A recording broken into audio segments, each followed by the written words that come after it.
Olá, muito boa noite para todo mundo. O seu João Nogueira estava esperando na porteira a comitiva viajadeira do Terra Viva DBO na TV para receber essa boiada pantaneira que acabou de ser transportada.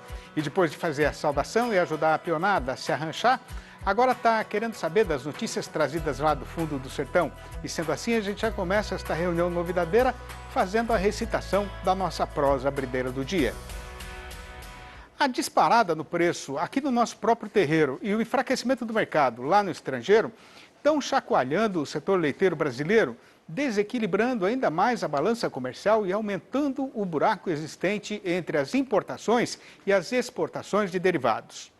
De acordo com o balanço divulgado no meado da semana passada pela SECEX, que é a Secretaria de Comércio Exterior do Ministério da Economia, fazendo a conta de menos entre o volume que os distribuidores brasileiros compraram no estrangeiro e o tanto que os laticínios daqui venderam lá para fora, o resultado foi um saldo negativo para o nosso lado de 61 milhões de litros em equivalente leite, que vem a ser o tanto de matéria-prima usado na fabricação de um determinado produto, né?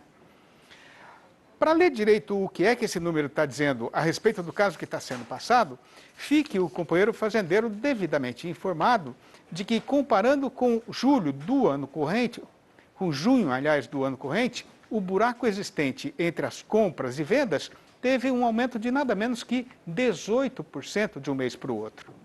Mas repare bem a amiga produtora que, falando sempre do mesmo período considerado, as importações somaram 72 milhões e meio de litros, o que representou um aumento muito ligeiro de 3%. Pois então o verdadeiro motivo do desbalanceamento acontecido foi o despencamento das nossas exportações, que somaram 11 milhões e 400 mil litros em julho, com uma fortíssima redução de nada menos que 40% em relação ao volume que tinha sido vendido lá fora no mês imediatamente anterior. Aí o distinto pecuarista que está aí na frente da televisão, escutando esta nossa falação, nem precisa ser doutor especialista para saber que a explicação para esta desconjuminação é a questão do preço. De acordo com a pesquisa feita pelo pessoal do Milk Point, em julho, o valor médio do leite no mercado spot, que é aquele onde negociam só as empresas do setor aqui no Brasil, foi de R$ 2,43 por litro.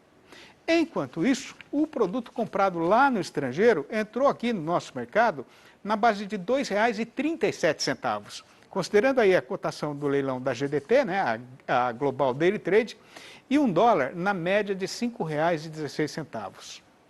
O problema é que, pelo andar do carretão, o leite brasileiro vai continuar subindo e o estrangeiro vai continuar caindo. Isso quer dizer que a situação da nossa balança comercial vai demorar para parar de piorar. E com a pionada ajaezada para seguir com a boiada na estrada sem deixar que a lida seja interrompida, a gente vai fazendo agora a anunciação das notícias apuradas no mercado do boi magro e da reposição. De acordo com um relatório mais recente feito pela Scott Consultoria, na média de todos os estados monitorados, entre machos e fêmeas anelorados e mestiços, a queda foi de 0,1% nos últimos 7 dias. Esse mercado mais travado se dá pela entre-safra. As pastagens com menor capacidade de suporte têm tirado o poder de barganha da ponta vendedora. E, por outro lado, esse quadro não gera estímulos para os compradores, que também estão sem pasto. Na comparação semanal, as quedas nos preços foram puxadas pelos machos. Considerando a média de todas as categorias e estados, a cotação recuou 0,2% frente a 0,1% da média das categorias das fêmeas aneloradas e mestiças. Para os próximos dias, testes de preços menores devem ser observados. Já pelo lado do boi gordo, apesar da oferta de gado confinado ter aumentado nas últimas semanas, não foi observada uma pressão de baixa significativa. Além disso, o início de mês traz expectativas positivas para as cotações da arroba e, assim, deve estimular os negócios com a reposição. Tendo dividido a jornada em 4 pernadas e estando o primeiro trecho vencido, a gente faz aqui uma parada ligeira e quando a lida marchadeira for retomada na sua parte seguideira, dentro de mais alguns instantes, o nosso tempo será usado para conversar com o amigo pecuarista sobre os seguintes assuntos. Só o tempo, os seguintes assuntos a gente vai falar aí de da nossa entrevista do dia e sobre como usar direito, né? Como fazer direito à adubação nas pastagens. É um minutinho só, a gente já volta. O companheiro boiadeiro brasileiro que quer ganhar dinheiro de verdade nessa atividade de criar e engordar boiada, sabe perfeitamente que para ter sucesso nesta empreitada, primeiro o pecuarista tem de aprender a ser produtor de capim. Sendo assim, para garantir o melhor rendimento da sua pastagem, o fazendeiro não pode deixar de fazer um bom investimento na adubação. E o caso então é de procurar orientação para fazer esse serviço direito, né? Pois é justamente esta a intenção de um programa de treinamento oferecido pelo pessoal da Embrapa Pecuária Sudeste. E para saber como é que isso está sendo feito, a gente tem a satisfação de receber aqui no nosso arranchamento eletrônico a visita virtual do Dr. Felipe Tonato, zootecnista e pesquisador da Embrapa Pecuária Sudeste, que vai conversar com os amigos e as amigas pecuaristas do Brasil inteiro, falando ao vivo, diretamente de São Carlos, aqui no interior paulista. Muito boa noite, doutor Felipe. Muito obrigado pela sua presença internética aqui no nosso programa. Seja muito bem-vindo e faça o favor de se sentir em casa. Boa noite, eu que agradeço a oportunidade de estar falando com vocês. Fico à disposição aí para ajudar. Muito bom. Felipe, qual é o papel representado pelo pasto na moderna pecuária brasileira, hein? Bom, as pastagens são a base da alimentação do rebanho brasileiro, eram antigamente, continuam sendo hoje na atualidade. A gente tem uma área muito representativa do território brasileiro ocupado com pastagens, a gente está falando de alguma coisa como 150 a 180 milhões de hectares, depende aí da fonte, da onde a gente pega esses dados, e é quase que alimentação exclusiva de boa parte do rebanho. E aí, só para ter uma noção da relevância, né, a gente está falando de um território equivalente à Alemanha, França, Portugal e Espanha somados, ocupados com pastagem no país, né? Então, assim, é a principal fonte de alimento do nosso rebanho. É impressionante, né? Agora, o que é que o pecuarista deve levar em consideração na hora de escolher o tipo de pasto que ele vai plantar na sua propriedade, Felipe? Bom, essa escolha, para ser feita da forma correta, ela deve levar em consideração uma série de fatores, né?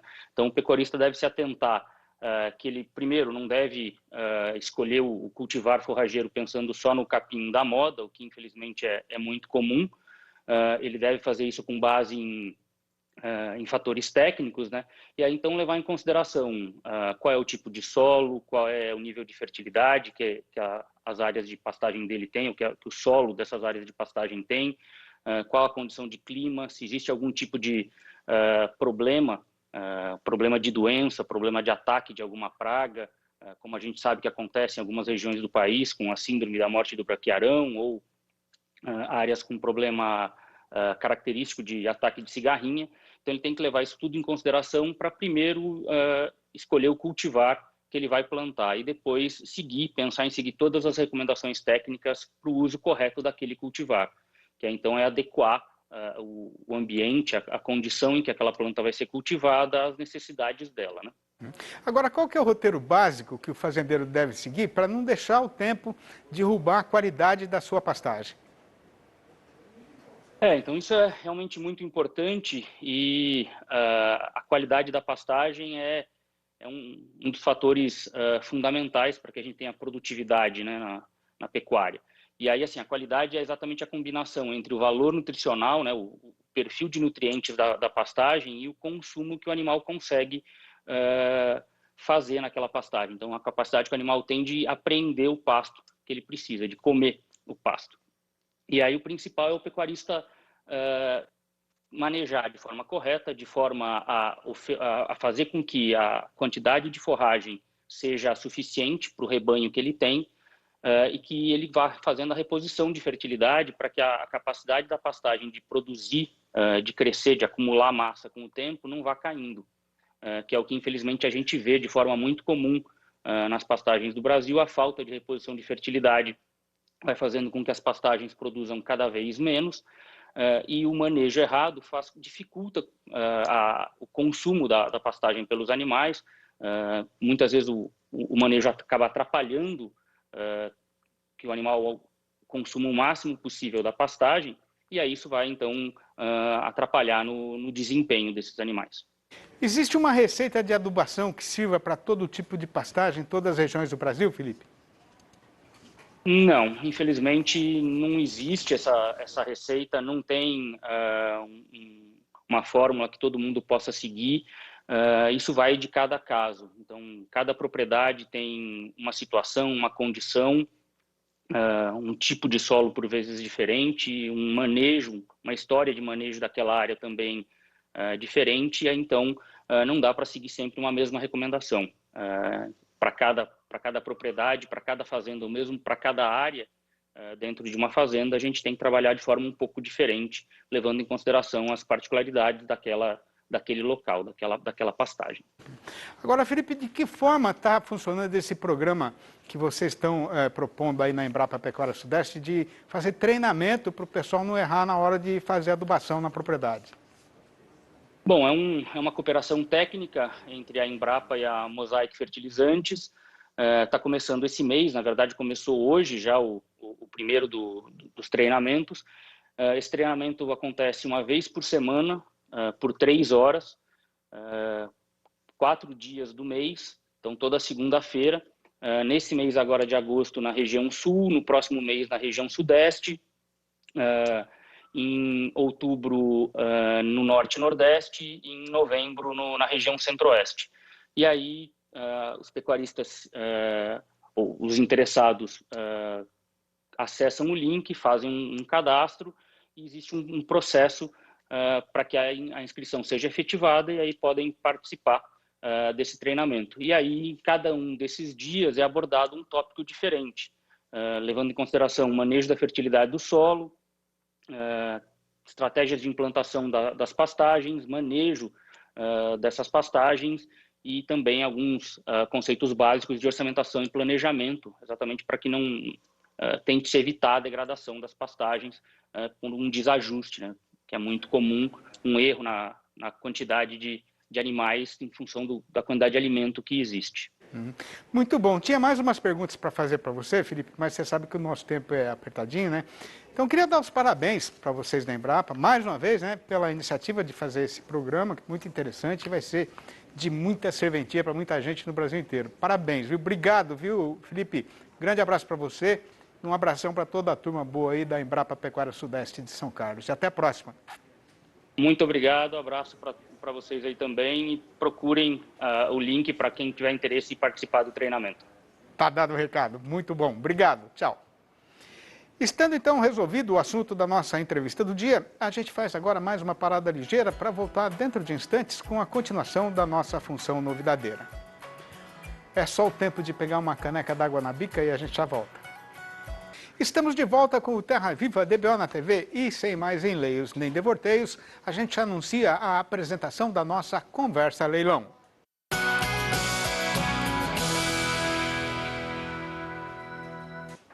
E hoje mesmo, a partir das 8h35 da noite, o Terra Viva transmite o leilão virtual Matrizes do Paraná. Serão ofertadas vacas Nelore PO para cria e sobre este evento eu converso agora com o Vitor Alcântara, da Mamed Assessoria, que é uma das organizadoras do remate. Boa noite, Vitor. Muito obrigado pela sua presença aqui. Seja bem-vindo aqui no nosso arranchamento. Boa noite aos amigos que nos assistem, que nos acompanham na lente do Terra Viva. Um prazer estar com vocês e um prazer imenso poder falar desse leilão, que vocês vão ver daqui a pouco quanta qualidade a gente tem que apresentar. É um leilão aí que marca o nosso ano pela qualidade dos animais apresentados. Acho que um dos melhores ofertas de fêmea aí para quem busca uma produção eficiente que a gente vai ter nesse mercado hoje. Como é que é essa vacada aí que vocês vão pôr na pista, Vitor? É muito boa. A gente fala que é o tipo de gado que a gente não vê a todo momento à venda. Quem busca criar, quem busca fazer um touro bem avaliado, produzir em volume, um gado com uma habilidade materna muito boa, um gado extremamente moderno. A gente vê um volume hoje nesse leilão, que a gente sabe que os pecuaristas gostam muito do Bitelo DS. Nós vamos ter inúmeras filhas hoje do Bitelo DS, além de grandes touros da atualidade, é claro, mas a gente vê nesse gado biotipo, logo mais um amigo pecuarista vai poder acompanhar com a gente esse biotipo moderno e eficiente que eu estou dizendo a vocês aí. Ô, Vitor, como é que é a condição de pagamento desse leilão? são 30 parcelas, uma condição de pagamento bem facilitada. Nós temos também o frete facilitado, frete praticamente grátis. Algumas regiões, aí consultar a regra na mesa operadora durante o leilão, mas o evento pronto para o pecuarista poder fazer um bom negócio e poder levar essa genética. Vocês vão ver muito nesse leilão a recompra, o tamanho da recompra, porque quem já comprou essa genética busca, está recomprando, sabe o que é eficiente. Hoje, falando com os clientes sobre o leilão, falou, pariu a vaca que eu comprei ano passado, deu muito leite, está com um bezerro muito bom no pé. Então, quem quer sair na frente e ter essa genética de qualidade, tem que ficar antenado aqui com a gente. E tá faltando vaca boa na praça, hein, Vitor? Com certeza. Quando a gente fala do gado moderno, com esse gado de biotipo, é um gado muito bem avaliado e com racial agregado também muito bom. Então, sem perder aquela beleza. É o tipo de gado que eu gosto, eu particularmente, Vitor da Média Assessoria, gosto muito. É o gado que eu busco dentro dos meus clientes. Então, realmente um gado moderno, eficiente, com avaliação, com biotipo. Então, é de se aproveitar. A triste notícia é que são apenas 53 lotes, por volta de 70 matrizes. Então, fica antenado aí do começo do leilão até o final para poder adquirir essa genética. Muito bom. Vitor, eu queria agradecer demais a sua participação aqui no programa. Abração para você. A gente vai estar acompanhando aí todo o trabalho de vocês e, com certeza, vamos confirmar isso tudo que você está falando. Um abraço. Tchau, Vitor. Tchau, tchau. Obrigado. Eu que agradeço o espaço aí e fica o convite logo mais às 20h30 para estarem ligados com a gente. Uma boa noite a todos. Prazer estar falando com vocês. Prazer é nosso. E tendo a entrada da freguesia já no alcance da vista, a gente pede para o companheiro pecuarista licença para fazer mais um intervalo ligeiro para retomar nossa falação dentro de instantes, quando então o nosso assunto será o mercado do boi gordo, que tem a seguinte manchete anunciadeira.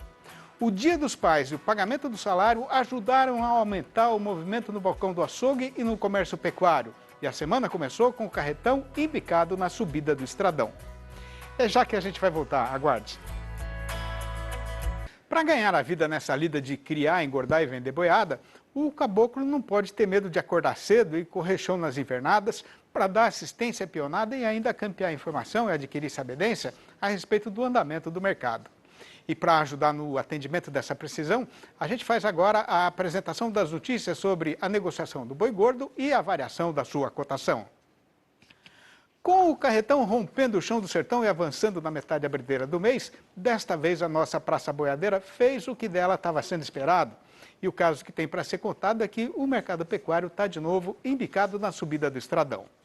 Ajudado especialmente pelo calendário, com o Dia dos Pais podendo até ser comemorado pelo pessoal que já está vacinado, o consumo aqui no nosso próprio terreiro apresentou uma ligeira reação, mas que já foi suficiente para deixar o açougueiro contente com o aumento do movimento no seu estabelecimento. E considerando que geralmente é só depois do dia 15 que o dinheiro do salário do trabalhador brasileiro cria asas e vai embora, este vento bom que está batendo agora no comércio varejista de carne ainda demora pelo menos até um pouquinho mais ali para frente. E repare também, a amiga pecuarista, que para completar esta atual conjuminação ligeiramente altista, a exportação continua demandando muito gado terminado, sendo que no mês de julho recentemente vencido, o faturamento dos frigoríficos brasileiros foi o melhor do ano desde janeiro. Além disso, contando com o avançamento da vacinação da população, o que está começando a pôr freio na pandemia, alguns setores da economia já estão voltando a andar, mesmo que seja ainda devagar, Aí, se ninguém relaxar e todo mundo continuar se cuidando, a previsão dos especialistas é de que ainda vai dar para cumprir a tradição de que, tanto aqui no nosso mercado caseiro, quanto lá no estrangeiro, o segundo semestre do ano vai ser melhor do que o primeiro. No balanço do dia da Scott Consultoria, foram apuradas mudanças nas cotações em 18 das 32 regiões pesquisadas do Brasil inteiro, com o registro de 14 altas e 4 quedas. Quem encabeçou a lista das arribadas foi o Espírito Santo, onde a alta foi geral, com o boi indo para R$ 295,50 e a vaca para R$ 287,50, a prazo e livre do fundo rural. Em Belo Horizonte, a capital das Minas Gerais, o macho subiu para R$ 308,50 e a fêmea para R$ 293,50. No norte do estado, o boi foi para R$ 307,50 e a vaca para R$ 295,50. No Triângulo Mineiro, a fêmea pulou para R$ 291,50. Em Goiânia, a capital do Goiás, o boi avançou para R$ 302,50 e a vaca para R$ 291,50. Em Paragominas, no Pará, o macho aumentou para R$ 295,50. Em Redenção, o boi passou para R$ 291,50. No sudeste da Rondônia, a alta foi só para a vaca, que agora está por R$ 292,50. No norte do Tocantins, a fêmea foi reajustada para R$ 285,50. No sul tocantinense, a vaca encareceu para R$ 283,50. No noroeste do Paraná, o preço novo da fêmea é R$ 293,50. Em Campo Grande, a capital de Mato Grosso do Sul, quem quiser comprar vaca vai pagar R$ 295,50. Em Dourados, a fêmea já custa R$ 300,50. No norte de Mato Grosso, o boi que está valendo também R$ 300,50. Já no sudoeste mato-grossense, a vaca foi derrubada para R$ 287,50. No oeste do Maranhão, o macho caiu também para R$ 287,50. Em Pelotas e no oeste do Rio Grande do Sul, o boi piorou para R$ 10,45 o quilo vivo, ou R$ 313,50 por arroba. A vaca escorregou para R$ 10,05 o quilo, ou R$ 301,50 por arroba. Quando for para descansar da lida boiadeira, o que eu quero para a parte derradeira da minha vida é morar na ribeira de um rio grande, num lugar alto, de onde eu possa enxergar longe, né? Para ver o sol se descambando por detrás da morraria e nascendo de novo no outro dia, mudando de lado. E no tempo carecido para cumprir a jornada começada no leste e destinada a terminar no oeste, eu não quero fazer mais nada, a não ser pensar e relembrar o quanto eu fui feliz correndo o chão no sertão do meu país. E se um amigo aprecia a poesia sertaneja, certamente vai ter muito gosto de ler esta e outras prosinhas que fazem parte do meu novo livro, que foi batizado com o título de Versinhos de Caipira Inteirou os Quatro.